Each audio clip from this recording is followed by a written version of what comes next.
Jangan lupa di like, subscribe, dan juga komen. Kochi Talks. Assalamualaikum warahmatullahi wabarakatuh. Waalaikumsalam warahmatullahi wabarakatuh. Jadi kita kali ini bakalan ada sharing pengalaman dan tantangan yang dihadapi oleh Kang Diava, mantan Minum ketua. dulu ya, nggak apa-apa. Oh iya, nggak apa-apa. Haus ya.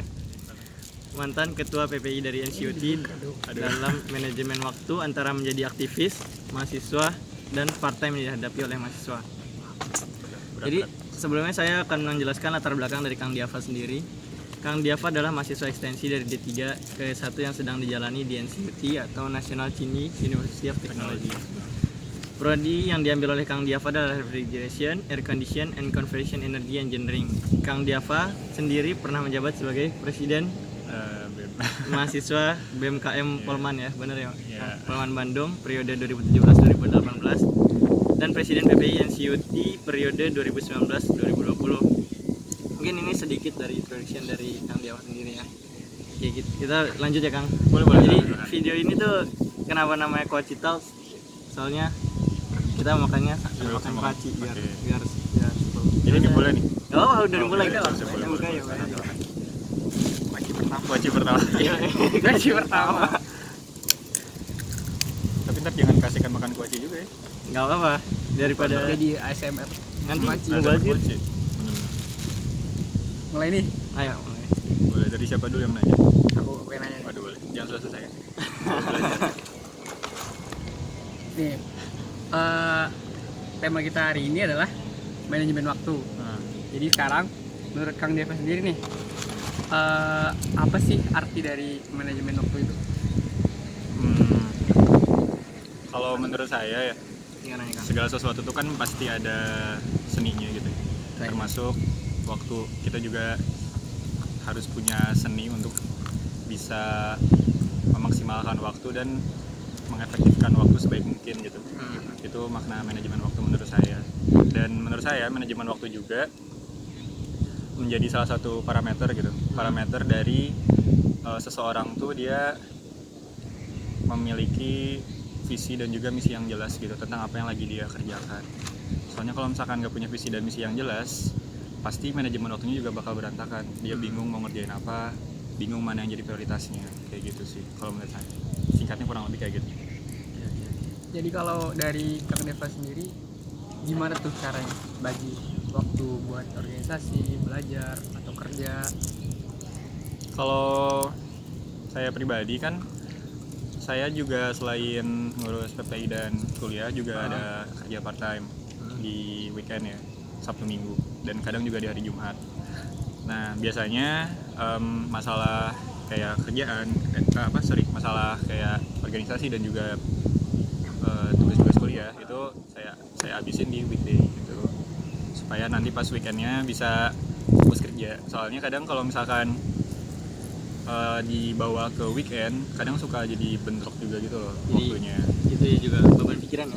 Ya bisa jadi, soalnya kan kerja part time juga lumayan padat lah ya waktunya. Kadang dari pagi sampai malam, terus kadang juga shiftnya ngambil shift sore ke malam juga. Jadi ya gitulah. Saya biasanya ngabisin di weekday dulu sih kalau buat organisasi sama tugas kuliah. Berarti pas weekday itu tugas benar-benar harus sudah kelar ya? Ya, dan alhamdulillahnya sejauh ini sih Lancar ya?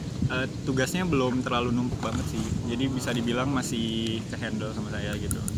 Bukan bukan sesuatu yang memberatkan juga gitu buat Yang menumpuknya ini menurut Kang Diava sendiri apa teman-teman yang lain juga nih? Aduh, kurang tahu juga nih.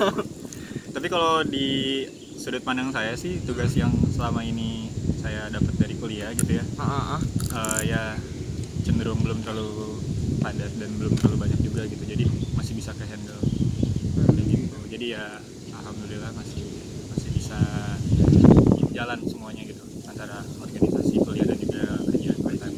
Pernah ada keras? Pernah sih, cuman ya gimana ya? Apa tuh contohnya keras? Contohnya, jadi sering kan kalau kita ada acara-acara PPI biasanya tuh di weekend kan, Sabtu atau Minggu. Sedangkan di Sabtu atau Minggu tuh saya ada jadwal kerja part time.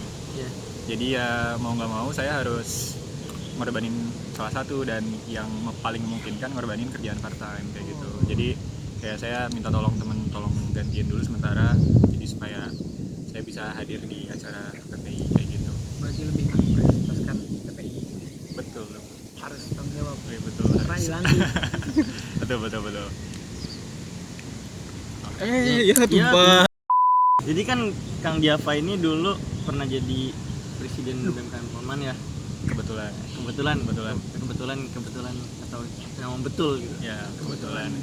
Terus kemarin baru selesai masa jabatannya sebagai presiden Alhamdulillah. NCT ya. Jadi bedanya itu tantangannya waktu menjadi presiden di Polman sama di NCT ini apa? Soalnya kan ini kan udah beda nih, kalau Iya. Polman masih di dalam lingkup Indonesia, ini kan udah Taiwan istilahnya. Betul.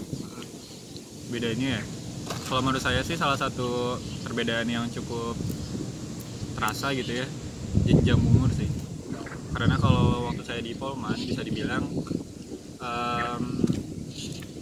jenjang umur dari apa ya, bahasa kerennya masyarakat gitu ya, dari masyarakat kampusnya tuh bisa dibilang Kampus nggak terlalu jauh, jadi selisih umurnya juga nggak terlalu jauh, jadi nggak terlalu ada rasa canggung atau gimana gitu. Cuman kalau di sini tuh benar-benar bervariasi dari yang mahasiswa S1 sampai S3 dengan berbagai macam latar belakang, dengan berbagai macam pola pikir, dan itu jadi salah satu tantangan tersendiri juga sih buat saya kayak gitu.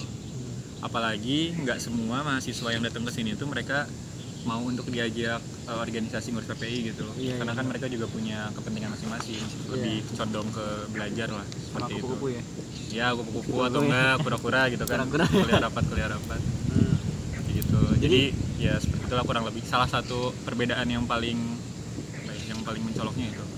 Berarti Kang Diava masuknya yang mana nih, kupu-kupu atau pura-pura? Waduh. kurang lah.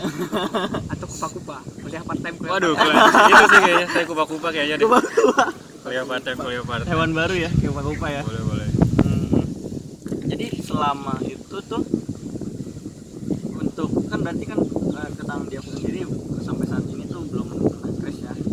Misalnya belum pernah crash ya waktunya. Pernah tapi nggak terlalu sering sih. Pernah tapi nggak terlalu sering. Kenapa nggak terlalu sering? Itu gimana sih makanya bisa jadi efisien kayak gitu mengatur waktunya Kang Diava? Sebenarnya saya dulu orangnya tuh nggak terlalu rajin dalam nyusun schedule gitu. Cuman sejak di sini, dan kan ini for your information aja, pengalaman merantau saya pertama kali nih Oke. di luar Bandung. Oh, di luar Bandung ya? Iya, Langsung ke ke Taiwan. luar negeri. Jadi secara nggak langsung hidup di negara orang mengajarkan saya juga buat lebih rapih dalam menyusun jadwal kayak gitu. Jadi saya juga bisa ngira-ngira kapan nih bakal ada jadwal yang bentrok, jadi bisa diantisipasi dari jauh-jauh hari kayak gitu. Oh, berarti emang buat di schedule dari itu ya? Ya, buat schedule dan lebih ke nyusun prioritas juga sih. Kalau sekiranya ada yang bentrok, mana yang harus saya dahulukan, mana yang harus saya relakan kayak gitu. Ini saya makan terus nggak apa-apa? Loh, nggak apa-apa ini kan. lama-lama. Satu video, satu bungkus baju. Oke, siap. Ini nggak disponsorin, kita balikin. Oke. Mana tahu nanti kan udah berapa. Iya boleh, ya udah balikin lagi. Jadi coach ini sponsorin oleh Disponsori oleh Baca sendiri. Baca bilangnya. sendiri. Nggak tahu nih mereknya apaan nih. nggak tahu ini ada Shan, ada Z, Ya itulah pokoknya lah. apalagi yang Kang Diava tahu nih. Ayo, Mandarin dikit Ya, dong. begitu lah. Mandarin Aduh, dong, Kang. Mandarin dikit dong. Puhe ya, puhe. Puhe ya. Buat comen puhao. Wah, Taman liangke pichao lihai. tahu visually. Woi puhai. Oh. Jadi menurut Kang Diava seberapa penting bagi mahasiswa untuk harus manajemen waktu? Urgensinya seberapa penting? Seberapa urgen? Kalau menurut saya sangat penting, tapi perlu digarisbawahi juga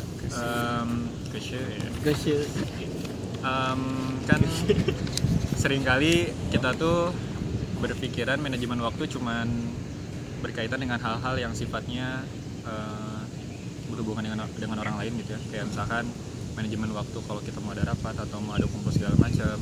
Tapi satu hal yang sering kita lupa, kita juga harus punya waktu buat diri kita sendiri gitu, atau me time ya, bahasa kerennya me time gitu. Karena seringkali kita manajemen waktu udah bagus, misalkan harus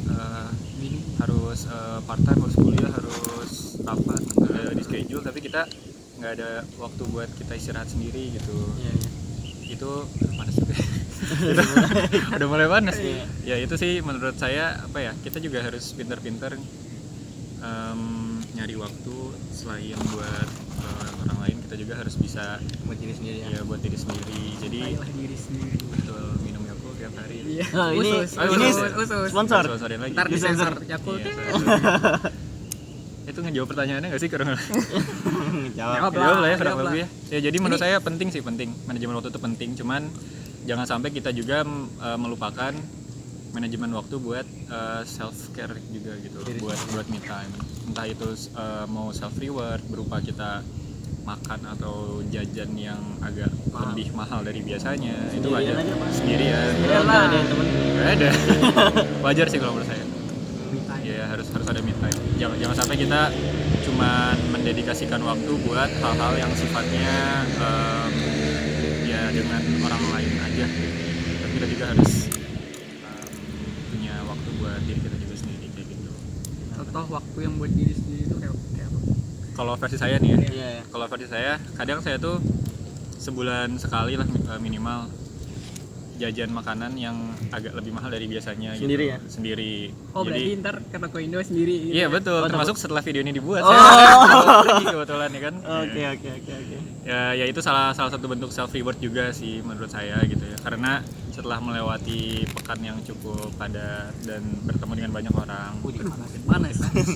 Terus. Ya setelah melewati pekan yang cukup padat dan melalui melalui interaksi dengan banyak orang, kayaknya perlu kalau ada satu waktu kita merefleksikan kegiatan yang udah kita lalui gitu dengan cara ya sendirian, terus ya self reward dan segala macam, kurang lebih kayak gitu. Pernah Tapi nggak itu versi saya sih ya. Pernah nggak sih Kang, karena Kang Diava terlalu sibuk nih misalnya nih, terus kayak keluarga itu Oh, ya kayak keluarga, kenapa sih kok kamu terlalu sibuk kayak nggak pernah ngabarin gitu? Cemburuan. Cemburu. Cemburu keluarga bukan doi. Waduh. Iya, aduh. Doinya ada nggak? enggak juga. Ah bohong nih. Nggak mungkin Serius. gitu. Kalau di Taiwan enggak ada. Kalau di Indo Indo ya. Enggak ada juga. Keluarga ya? Sebenarnya keluarga nggak terlalu cemburuan atau apa ya, atau marah Posesif. gitu ya, atau posesif juga enggak sih, karena mereka juga tahu posisi saya yang sebagai ketua dan juga di samping organisasi ya ada kuliah dan part time juga gitu. Tapi ya tetap saya juga kan ada kewajiban sebagai anak gitu ya, mengabari orang tua di rumah. Jadi tetap saya pasti harus bukan menyempatkan juga sih ya. Bukan menyempatkan. Iya, bukan Berarti sibuk menyempatkan. banget kalau menyempatkan. Enggak, saya memang tiap hari itu harus gitu. Harus ada waktu buat bisa ngabarin, entah itu telepon atau video call segala macam. Jadi di samping kesibukan saya nggak ada alasan buat nggak ngabarin orang rumah sih. Orang rumah. Orang rumah kok. Iya, orang rumah. Di Padang itu orang rumah tuh lain artinya. Wah, apa tuh artinya? Orang rumah tuh kayak kalau ada istri gitu kan, kalau di Padang terus kita tuh nyebutnya orang rumah gitu. Oh, enggak. Istri gitu. Istri. Jadi saya harus ganti nih ya. Iya, konotasinya itu Bukan, beda gitu. bukan orang rumah, berarti orang tua di rumah. Oh, orang Ya. tua di rumah. Keluarga di rumah. Jangan sampai tahu pulang ke Indo, menurut kamu siapa nggak dikeluarin Siapa? dari kakak Satu gitu. keluarga ganti. Nggak lucu ya. Nih Kang, Gitu kurang lebih. apa yang terjadi pada kita khususnya mahasiswa kalau kita tuh nggak pandai mengecoh? Kalau kita nggak pandai manajemen waktu ya, bakal capek sendiri juga sih jatuhnya. Kayak pertama perlu kita bedain dulu gitu ya. Kadang kan ada orang yang dia tuh bilangnya sibuk tapi nggak produktif gitu ya. Iya iya. Tapi ada juga orang yang kelihatannya santai-santai tapi Produktif banget. ya lumayan produktif, dan menurut saya itu salah satu dampak dari bagusnya manajemen waktu dia kayak gitu. Nah jadi tadi pertanyaannya apa? Lupa saya kasihkan makan kuaci. Enak ya, Iya, enak. ngemil-ngemil kuaci kan. Kuaci Makanya nih Kuaci Talks ini emang cocok banget. Makanya beli kuaci. Jadi apa yang terjadi jika Oh, kita tuh iya, mahasiswa iya. tidak pandai? Ini Kang. Untung juga Mas. Kalau nggak pandai ya Iya. itu kita bakal capek sendiri, kita bakal ngerasa kayak kita tuh udah ngelakuin banyak hal tapi ternyata nggak ada hasilnya gitu. Soalnya kan sering kita tuh menyibukkan diri padahal doing nothing gitu, nggak ada hasilnya. Dan menurut saya itu dampak dari manajemen waktu yang kurang baik. Dan definisi manajemen waktu yang baik cuma bisa dirasakan oleh diri kita sendiri, sih kalau menurut saya ya. Karena definisi manajemen waktu yang baik itu apa ya, samar gitu, jadi nggak ada patokan khusus, dan tiap dari kita tuh harus mendefinisikan bagaimana sih manajemen waktu yang cocok dengan pola hidup kita gitu. Jadi nggak bisa disamaratain. Soalnya kita emang punya pola hidup punya pola hidup masing-masing, terus juga kita punya makin panas punya tingkat kejenuhan masing-masing. Kita juga punya apa ya, kita juga pokoknya bermacam-macam latar belakang lah kayak gitu. Pernah nggak Kang Dian atau Jenuh? Sering banget. Saya kadang kalau misalkan lagi nggak ada yang dikerjain gitu ya, kayak misalkan aduh bingung mau ngapain, jadi cuman rebahan doang di kamar. Jenuh ya kalau menurut saya itu jenuh sih, soalnya kayak banyak waktu yang terbuang dan nggak saya manfaatkan secara produktif gitu. Disitulah timbul kejenuhan. Beda sama kita. Kayak aduh sayang nih harusnya, soalnya kalau mau hitung-hitungan misalkan kayak kerja part time gitu kan, sejam ya sekitar 150 NT lah ya, ini bukan aja nih. Kayak ketika ada waktu kosong terbuang sia-sia tuh, aduh ini 1 jam udah 150, terus ini 2 jam masih rebahan udah 300 harusnya gitu. Cuma ada part time berbahan gitu. Iya, part time rebahan nyobain kasur atau apa gitu kan. Boleh juga. Terus cara ngatasin itu tuh gimana? Cara ngatasin jenuh. Ya jenuh, terus sama ingin rebahan gitu. Kan banyak tuh milenial kan sekarang. Iya. Bener. Rebahan, Termasuk saya sih sebenarnya. kaum rebahan. Ya, Jadi rebahan tuh kayak gaul banget gini. sebenarnya nggak ada yang salah juga sih dengan rebahan, asal jangan kelamaan. Tapi COVID kayak gini jadi rebahan semua hobinya loh. Iya, betul. Aduh, gimana ya, susah juga pertanyaannya. Soalnya saya pribadi juga kadang Kayak gitu juga. Iya, kayak gitu juga. Apa ya? Itulah gitu. Ya gitulah pokoknya. Menurut saya ya nggak apa-apa sih rebahan, asal ada jangan kelamaan aja. Terus kadang kalau misalkan saya lagi jenuh terus bawaannya pengen rebahan terus ya, yang kayak tadi kan saya tuh kadang suka menganalogikannya, aduh ini kalau kerja bisa dapet duit, jadi Kayak cambukan gitu. ya jadi kadang kalau saya sih suka mengalihkannya ke pekerjaan rumahan sih, kayak ada bukan belajar juga, jadi kayak misalkan di kamar ada kotor-kotor dikit ya udah saya alihin ke sapu-sapu atau beresin apa kayak gitu ya, meskipun nggak menghasilkan tapi seenggaknya saya nggak cuma rebahan doang kayak gitu. Tapi itu pas saya lagi rajin sih. Tapi kebanyakan Nggak rajin. Nggak ada yang bercanda. Nah terus nih, kan kalau apa-apa tuh melakukan sesuatu tuh butuh konsistensi. Nah kebanyakan orang ingin melakukan sesuatu tapi nggak konsisten. Betul. Nah dalam manajemen waktu gimana cara kita tuh kayak tahap ini harus melakukan selanjutnya, kayak harus konsisten gitu, gimana dalam manajemen waktu gitu. Konsisten dalam manajemen waktu ya. Kalau menurut saya yang pertama tentuin dulu goal kalian tuh apa gitu. Kayak ya Goals jadi goals. ya goalsnya. Dicatat ya nih goals. Ya, goals. Ada 2 tipe sih, ada yang jangka pendek sama jangka panjang kan. Dan itu tuh berbeda. Dan kalau kita udah jelas gitu goalsnya mau apa, harusnya sih bisa konsisten gitu. Soalnya kita bakal kita tuh punya ambisi buat harus mewujudkan goal tersebut kayak gitu. Di samping punya goal yang jelas, menurut saya kita juga harus bisa bisa pintar-pintar mainin mood juga sih. Kalau menurut saya itu ngaruh. Soalnya kan kadang kita sebagai human being Human being. ya kita kan kadang suka kayak betul. Kita kan kadang suka kayak mood swing gitu kan ya. Tiba-tiba jadi kayak misalkan sekarang rajin tapi ntar tiba-tiba malas, terus tiba-tiba rajin lagi tiba-tiba malas lagi. Ya itu sih menurut saya harus bisa menjaga mood juga gitu, entah dengan cara kita membangun environment yang suportif, terus kita juga cari orang-orang yang sekiranya bisa satu visi dengan kita gitu, bisa jadi support system kita kayak gitu. Karena memang jujur sih konsisten itu sangat berat sih. Berat juga ya. Iya, konsisten itu sangat berat dan Istiqomah ya. iya betul. buat istiqomah tuh berat banget dan cobaannya pasti banyak banget. Jadi pinter-pinter lah kita juga berteman dengan orang-orang yang suportif kayak gitu. Jadi ketika kita lagi down ada yang mengingatkan. Ketika kita udah agak sedikit belok dari jalan yang seharusnya ada yang ngingetin kayak gitu. Ada yang ingetin? Ada Ucap.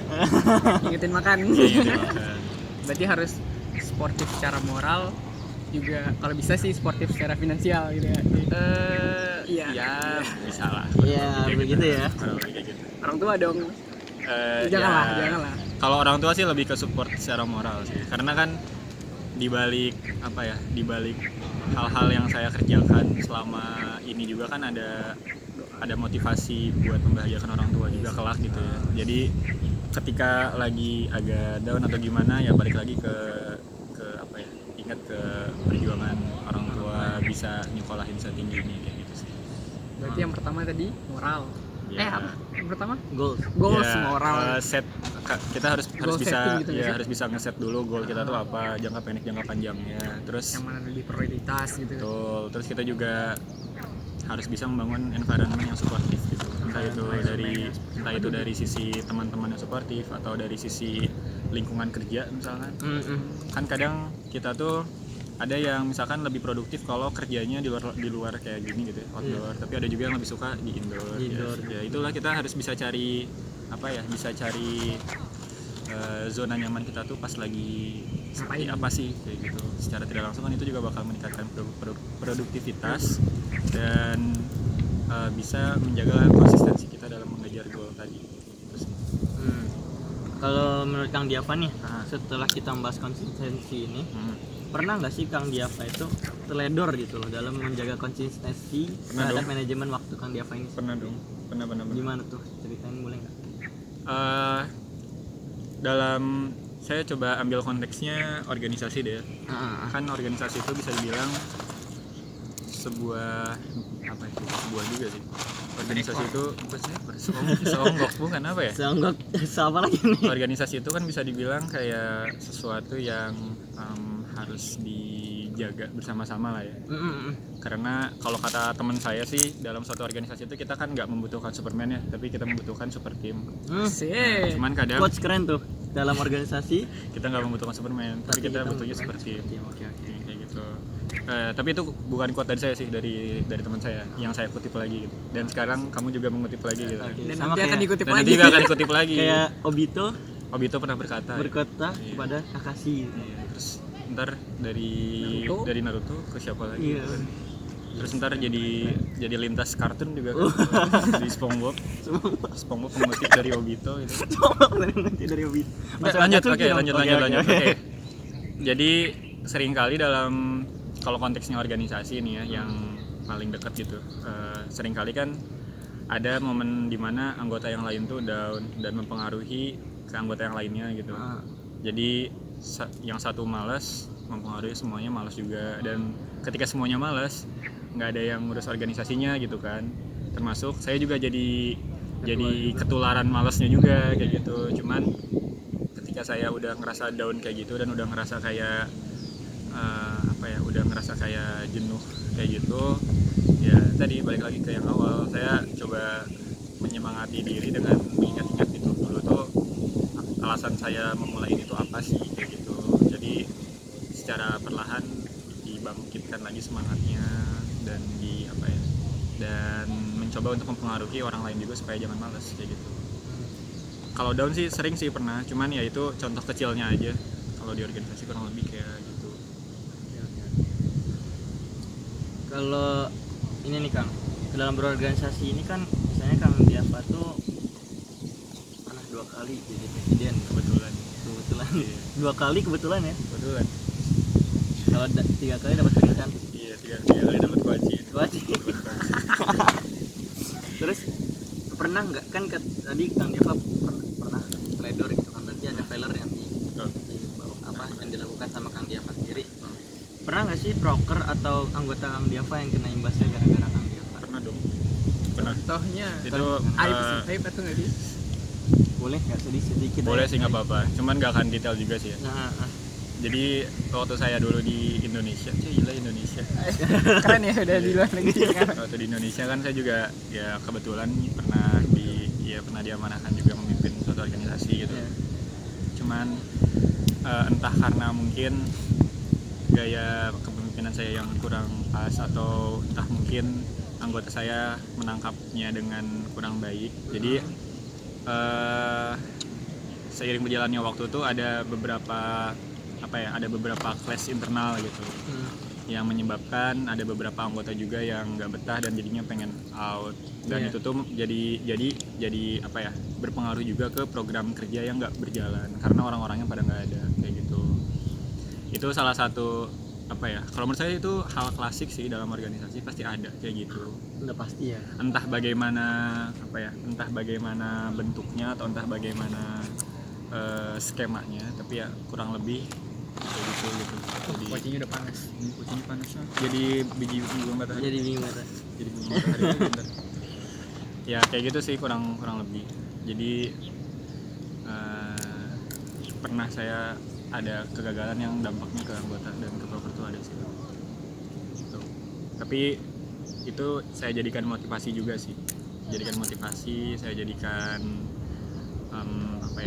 refleksi juga gitu. Ini kira-kira yang salahnya tuh di mana gitu. Bukan bermaksud mencari siapa yang salah sebenarnya, tapi lebih ke lebih ke Gimana yang salah sistemnya? bahan buat evaluasi lah, kurang lebih kayak gitu, biar nggak terulang lagi di kemudian hari kayak gitu.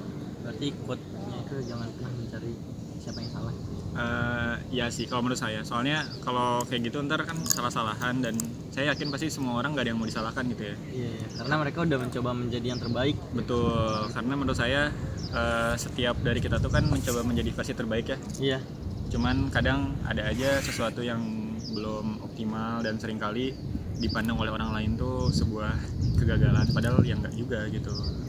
Karena kan dihargain. ya, karena kan tiap-tiap dari kita juga punya standarnya masing-masing gitu kan. Iya. Kita nggak bisa pakai standar saya nggak bisa pakai standar saya di diri Rafli misalkan. Kamu harus untuk bisa dibilang sukses tuh harus kayak saya dulu, nggak bisa kayak gitu. Jadi tiap orang punya standarnya masing-masing juga. Relatif berarti. Iya, relatif.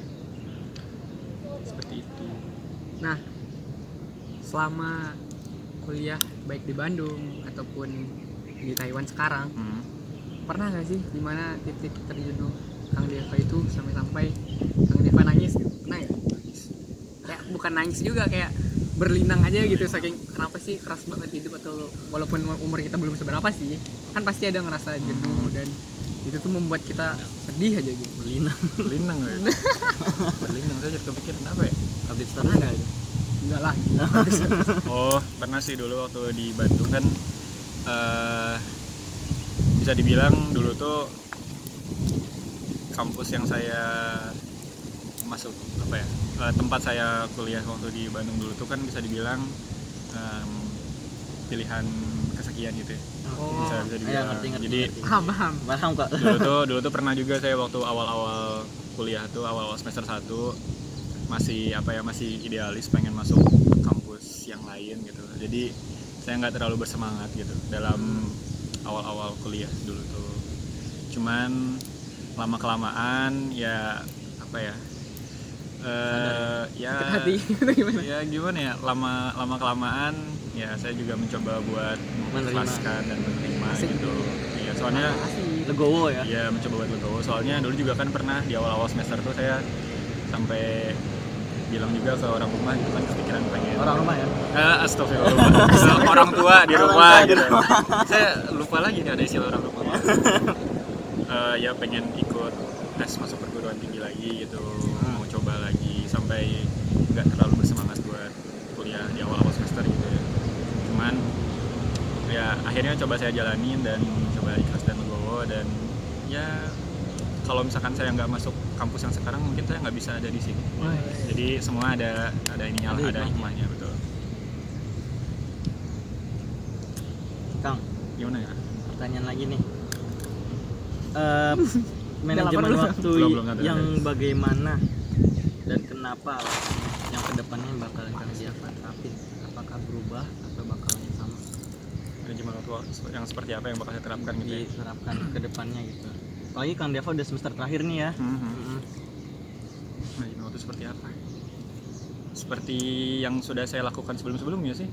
Nggak ada perubahan juga, iya. Saya juga ya mencoba buat kayak nyusun jadwal, kayak jadwal kuliah kapan, jadwal kerja kapan, jadwal buat me time kapan, jadwal olahraga kapan, segala Ada macam. ya? Ada dong, harus ada olahraga. Kemarin olahraga, Olahraga. menang ya Kang ya? Iya, ngegolin. Iya. Ngegolin ya. Atlet PPI. Yang penting itu ngegolin ya kan. Ngegolin. Harus yang dijelasin penting, harus banget. dijelasin. 2 gol ya. 2 gol. 2 gol. Harus dijelasin banget ya. Iya dong. Bres dong, Iya, bres. beres. Gitu sih kalau menurut saya ya nggak akan ada kayak perubahan-perubahan kayak gitu, enggak sih, cuman ya saya melanjutkan apa yang udah diterapkan sekarang aja sih. Karena menurut saya juga cukup efektif dan bisa bisa membantu saya dalam mengatur waktu dengan baik kayak gitu. Nah, ini kan tamat, udah mau tamat kan Kang? Insya Allah. Insyaallah. Jadi kedepannya rencananya apa gitu? Rencananya Mau tetap tinggal di sini, lanjut kuliah lagi, Atau atau nikah menciptakan sama orang orang rumah. sini? aduh gimana? Kita orang rumah. Rencana ya? Atau balik ke Bandung? Rencananya sih pengen mungkin ngumpulin uang dulu bentar di sini. Bukan kerja juga sih, tapi lebih ke sampingan gitu. Soalnya kalau kerja yang kontrak jangka pendek agak susah juga sih ya di sini. Jadi target saya kan selesai bulan Juli, terus mungkin mau kerja dulu sampai ya entah Akhir tahun. Agustus. Ya, Oh, kelamaan. kelamaan. Agustus atau September lah 2023. mungkin. Iya, tidak. 2025, Pak. Ya mungkin stay dulu 2 bulan atau berapa, terus pulang ke Bandung. Dan ya nantilah lihat saja seperti apa ke depannya. Planning udah ada sih, cuman masih masih digodok juga. Tahu godok nggak? Iya, masih direbus. Iya, masih direbus dulu gitu. Bukan masih direbus gitu. Biar matang. Iya, biar matang. Masak air ya. Iya. Oke. Boleh kasih apa sih namanya kalau film, trailer dari godoknya tadi itu? Trailer. Aman. Wah, jangan dulu, ntar Oh aja deh. iya. Masih banyak banget planningnya, soalnya ada plan A, plan B, plan C, dan Sampai masing-masing Z point A. sampai Z point A. Dan masing-masing dari planning punya pertimbangannya masing-masing sih. Jadi lagi coba saya godok juga, dan lagi coba cari yang paling realistis yang mana gitu buat diwujudkan. Soalnya kadang kan kita suka nggak kerasa tiba-tiba udah di akhir semester terus kayak bingung mau ngapain gitu kan. Karena dari jauh aja sih kayak gitu. Nah, terakhir nih. Oh, udah terakhir? Iya. Siap, Udah Bang. panas kan? Atau Belum habis kok sih. Jadi kata-kata terakhir buat yang nonton teman-teman atau kita buat- nih. Oh, ini ada yang nonton? Ini bukan live, nanti bukan pas live. udah di upload Iya sih. Oh, pas diupload ada yang nonton? ada, insya Ada Allah ya? lah. Ya, Harus udah sih, tergantung Oke. promosi sih sebenarnya. harus ada yang nonton Enggak dong, buat jangan. motivasi kita Iya, betul, berkarya lagi. Soalnya kalau udah ngerasa asik sekali jalanin, pasti yang kedua lebih asik lagi. gitu. Harusnya. Tuh Ada- banget. Ada adiktifnya gitu. Oh, siap-siap. Apa tadi pertanyaannya? Closing statement. Ya, Closing tentang statement, manajemen iya. waktu. Duh, saya nggak pandai merangkum ya. Apa yang closing statement ya? Bentar. Makan dulu. Iya, makan dulu. Minum lah kak, minum lah. Oh iya. Manajemen waktu ya. Ya itu tadi sih, kita jangan sampai terlalu terlena dengan hal-hal yang sifatnya tuh hanya interaksi dengan orang-orang aja gitu. Ketika kita berbicara manajemen waktu, kita juga harus bisa bijak dalam memanjakan diri sendiri juga gitu. Jadi berbicara manajemen waktu juga berbicara tentang bagaimana kita bisa memberikan me time untuk diri sendiri gitu. Jangan cuma manajemen waktunya yang berhubungan sama orang lain doang kayak gitu. Terus perlu diingat juga bahwa dalam melakukan segala sesuatu kan yang tadi udah dijelaskan gitu ya, butuh konsistensi, dan konsistensi ini tuh merupakan hal yang sangat berat kalau misalkan kitanya nggak punya pegangan dan nggak punya goal yang jelas, nggak punya prinsip gitu. Jadi coba di set goal kita, entah itu yang jangka pendek atau yang jangka panjang, terus direnungkan lagi gitu, kenapa kita ada di titik ini sekarang, dan akhirnya apa yang udah kita mulai kayak gitu. Udah itu aja mungkin sih. Ya mungkin hari ini Quaci Talk. Keren ya? Oh, udah beres. Tahu nggak kenapa ini namanya Quaci Talk? Karena sambil Makan Quaci. minum. Oh Bukan masa minum Quaci. Iya. Jadi biar asik gitu loh. Oke. Ya mungkin sampai hari ini untuk membahas tentang Quaci. Quaci. Oh, boleh. Bukan manajemen waktu Oke, itu siap. sampai sini dengan gue star kita. Gue star. Kang Diava, makasih banyak ya Kang. Makasih juga Rafli sama Rahul. Siap. Makasih banyak. Jadi sampai sini aja. Jangan lupa nonton video sendiri kan. Ya, nanti Oh, iya. share ya. Iya. Terus nanti pas kita upload Iya. share, subscribe. Ya bilangnya ke pemirsa. Ya, teman-teman jangan lupa subscribe terus Bilang Kang, share. bilang dong Like. gestarnya Oh bilang. ya, jangan lupa di like, subscribe Iya. dan juga komen. Wassalamualaikum warahmatullahi wabarakatuh.